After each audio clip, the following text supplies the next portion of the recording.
Good day, everyone. I'm Gersh, and this is another episode of Going Beyond the Surface. The person you became might not actually be you. Not physically, inside, the roles you carry, the personality everyone knows, the way you show up in every room you walk into, some of what was never chosen by you. It was inherited. Maybe you became the responsible one, the peacemaker, the achiever, the caretaker, who gave and gave because giving felt safer than needing anything back. At some point, you stopped asking whether any of that was actually you, because it had been you for so long that the question itself stopped making sense. Today, we are going to talk about emotional inheritance, what it is, why it happens, and how you begin the long, honest journey back to who you really are. This is the third episode of the Rebuild Blocker series, and today we're going to talk about the family roles that quietly became your identity.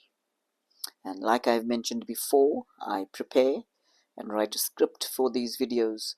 On the left hand side of me, I have that script opened, and I'm using it to guide me, so that I give you the information in a coherent and structured way, making it easier for you to follow. So a bit of my story. I want to share something I have not always found easy to talk about. I grew up as the irresponsible one, the peacemaker, the achiever, who made the family proud, the caretaker who put everyone else's needs first. So constantly and consistently that for so long I genuinely stopped knowing what I actually needed. And I'm not sure whether this resonates with anyone hearing this. Love in my home was not verbal. My mother showed it through what she did, through the sacrifices she made, through showing up even when she was exhausted. You knew she loved you because of what she carried for you. But the words were not there, and my father was absent in the ways that mattered. He never showed me what it looked like to give love, to be present, to say, I see you and you matter. So I learned without anyone teaching me that love was something you proved through doing, through being useful, through holding things together, to fixing things, through never being the one who needed too much. This was really me. I always tried to minimize what I needed and put the needs of others before me. I remember being a child, no more than 9 or 10 years old, and I was in a burn accident, and my arm was scorched. An aunt came to visit, a rather wealthy aunt, and she brought me a gift, an open bag of sweets that was half eaten into. I stood there as a child and I thought, is that what I'm worth? Nobody taught me to think that way. But everything around me had already been quietly communicating it for years. The absent father was witnessing things no child should ever see. Being from the poorer side of the family and feeling at gatherings that we as a family were never quite on the same level as everybody else. Other families, even though they might have had their issues, seemed to have held together far better than we did as a family. Years later, and I carried all that without even realizing it. And that's what I'm trying to communicate today. There's a lot of things in you that you could be carrying and you're not aware of it and where it came from. And you've accepted it as normal. And I'm saying start to question some of these things that no longer bring you joy, and maybe you're uncomfortable with, even habits that you have, behaviors, thoughts. So years later, I found myself in a relationship with a narcissist. I don't like using an actual label for somebody, But I don't know how else to tell you that by using the term narcissist, I'm trying to show you how toxic it was and how challenging and how painful it was as a relationship. That relationship stripped away every defense I had spent a lifetime carefully building to protect myself. When the pain lifted and the fog began to clear, I looked at the wreckage and asked the question that changed everything. How did I find myself here? That question led me all the way back to the child in that room, to the roles that I had been playing, to the beliefs about my own worth that formed before I had the language to question them. Not anger first, sadness.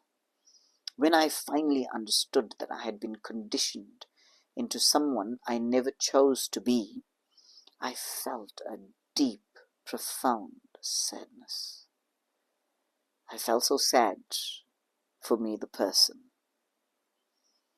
Sadness for the child who stood there with that open bag of sweets and quietly concluded that that is what he deserved. But alongside the sadness came something else, the understanding that none of it was my fault, that I had not failed, that I had simply survived the environment I was placed in using every tool available to me. And in that moment, something shifted on the inside of me. And that is, I'm important. I'm valued. I have a place in this world where I'm meant to be seen and heard and have an impact.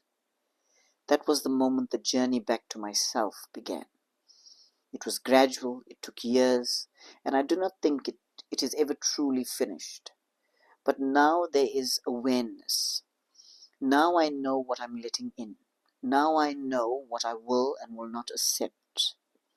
And that changes everything. So what is it? What is emotional inheritance?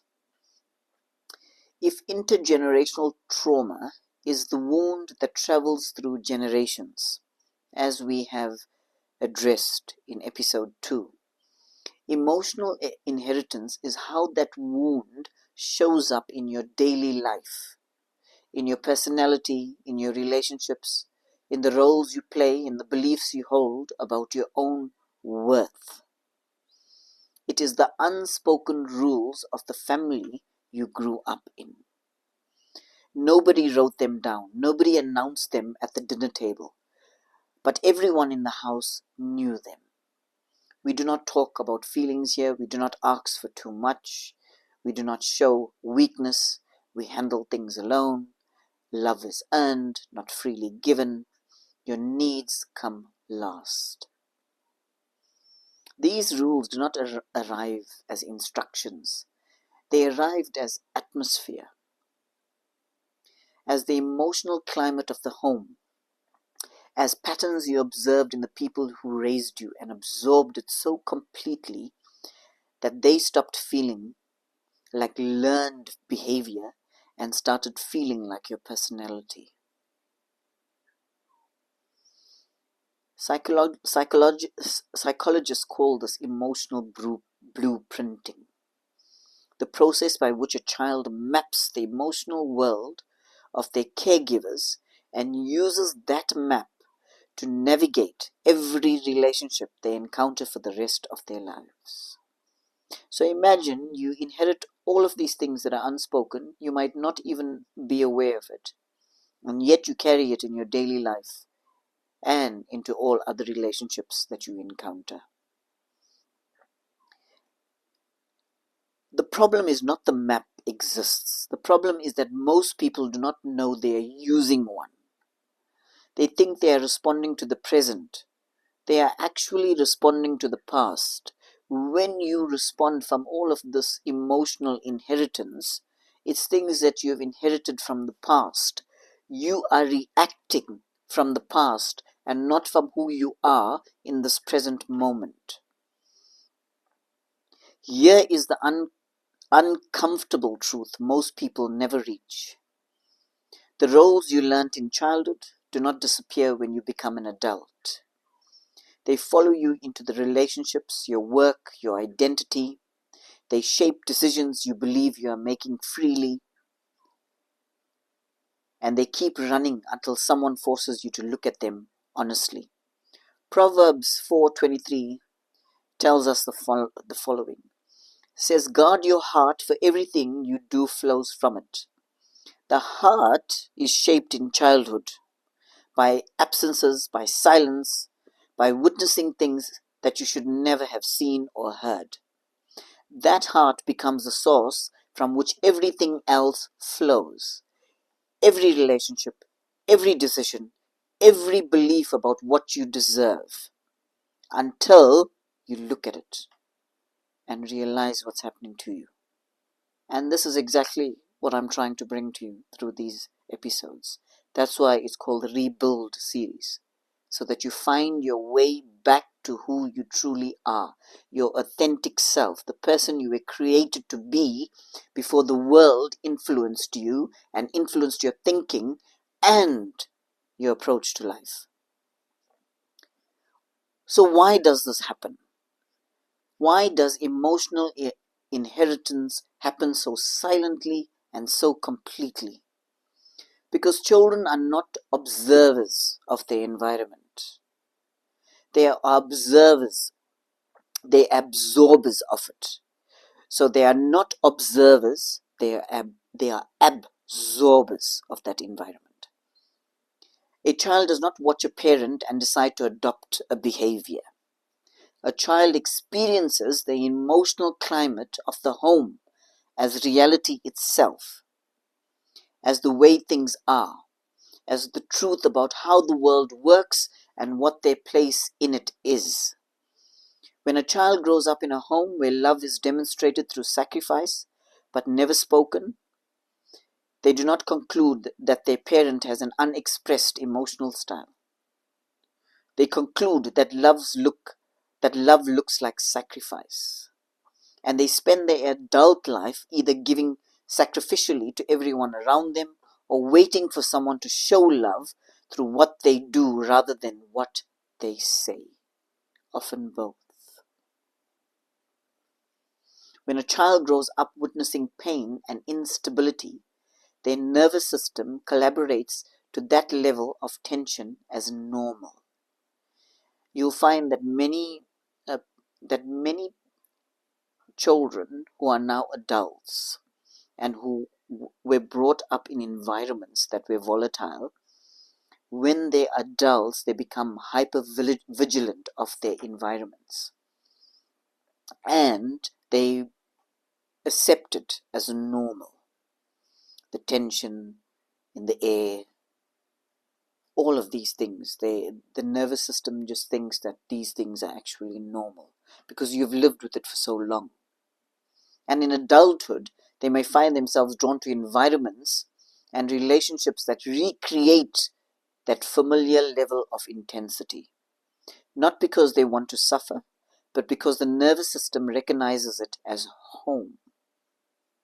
Jeremiah 17:9 says the heart is deeply complex, shaped by things we do not always have access to, running patterns we do not consciously install. So these things, you didn't choose them for yourself. And you didn't choose it to be installed within you to function from that point. The emotional blueprint runs underneath everything until we make it conscious. So like I said, you're not aware of all of this. You didn't choose to install it. You didn't choose for this to actually happen to you. But it's happened. And now you need to make the painful journey of returning back to your true self. So, there are 5 practical steps that I can offer you today. And hopefully, this can help you to begin to surface emotional inheritance and start coming back to yourself. Step 1. Identify the roles you played. Go back honestly. What was your function in the family system? Were you the responsible one, the peacemaker, the achiever, the invisible one, the caretaker? And ask yourself where that role is still running in your adult life, in your relationships, in the way you show up for everyone else while quietly neglecting yourself. Start being fully aware of the roles that you are playing. The role was not you, it was what you became to navigate the environment you were placed in. Naming it clearly is the first act of separation between the role and the self. Step 2. Surface the unspoken rules. What were the emotional laws of your home? Not the spoken ones, the felt ones. Write them down. We do not talk about pain here. Love is earned, not given. Asking for help is weakness. Your needs come after everybody else's. These are some of the things that you can write down. Then ask yourself which of those rules you are still obeying in your adult life. Rules that you were never yours to follow and can be set aside. But you cannot set aside what you have not yet named and brought into the light. Step 3. Grieve the self that was lost. This is where the sadness lives, and it needs to be honored, not bypassed. There is a version of you that existed before the blueprint took over, before the roles were assigned, before the unspoken rules became your operating system. The child deserved to be seen and heard and valued simply for existing. Now, for what they would not for what they could hold together or achieve or provide or give in any way. Grieving that is not weakness. It is telling the truth. And truth telling is always the beginning of freedom. You're being honest to yourself. And you're bringing it all into the light. You're bringing it to the surface to deal with it. It's the first step. And although I have it down as the step 3, grieving the lost self is a very crucial step in order to walk into the new being of who you now see yourself to be. Psalm 34:18 tells us the following: the Lord is close to the brokenhearted. He does not ask you to skip the grief, He meets you in it. Step 4. Separate the inherited self from the true self. The true self is not something you build. It is something you uncover. As you remove what was inherited, what was performed, what was adopted for survival, something underneath begins to emerge. It is quieter than the conditioned self, less driven, less defended, but more real. Ask yourself, who am I when I'm not performing, when I'm not fixing, when I'm not being useful to anyone? What do I actually value? What actually brings me joy? Step 5. And before I move to step 5, the questions I just mentioned should not be answered quickly or in any hurry. Don't feel rushed to answer them. Take your time. Engage with them. Be patient with yourself. Be kind. Sometimes facing the brutal truth of situations can bring a deep, profound sadness to us. So it's important to be kind to yourself through this healing process. Step 5. Choose new rules with intentions. You do not choose the rules you grew up with, but you can choose the ones you live by now. I'm important, I'm valued, I have a place in this world where I'm meant to be seen and heard and have an impact. Those are not affirmations, they are declarations of truth that the inherited blueprints spent decades covering up. Speak them, not because they feel true yet, but because they are true. And the mind needs to hear truth repeatedly before the heart begins to believe it. And Romans 12 verse 2 tells us this. Be transformed by the renewing of your mind. The mind can be renewed, the blueprint can be rewritten, the true self can be recovered.